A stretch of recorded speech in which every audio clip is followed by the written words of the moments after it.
सिंधु जी सजाई दुस तुझो अमड़ खीर मनाई अस्सलामुअलैकुम नाज़रीन, नवां ॾिसी रहियो A4 JBO न्यूज़ ऐं मां आहियां वज़ीर उन्नड़। ख़बर शामिल कयूं सकण मां A4 JBO न्यूज़ जे रिपोर्टर दिलदार चांडियो जी। सकण शहर बि सक़ाफ़ती रंगनि सां रंगजी वियो।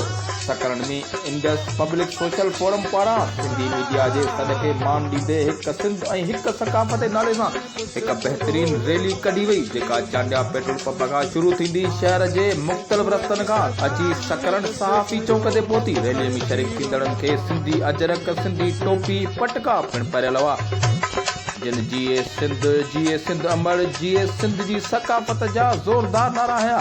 जॾहिं त रैलीअ में शरीक नौजवाननि क़ौमी गीतनि ते रक़्स पिणु पेश कयो। जॾहिं त नौजवान नवीद जान कीरियो घोड़े ते रक़्स करे माण्हुनि खे हैरान करे छॾियो। जॾहिं त रैलीअ में इंडस पब्लिक सोशल फोरम जे अॻुवाननि, कारकुननि, सहाफ़ियुनि, सोशल वर्करनि ऐं शहरनि में वॾे अंग में शिरकत कई।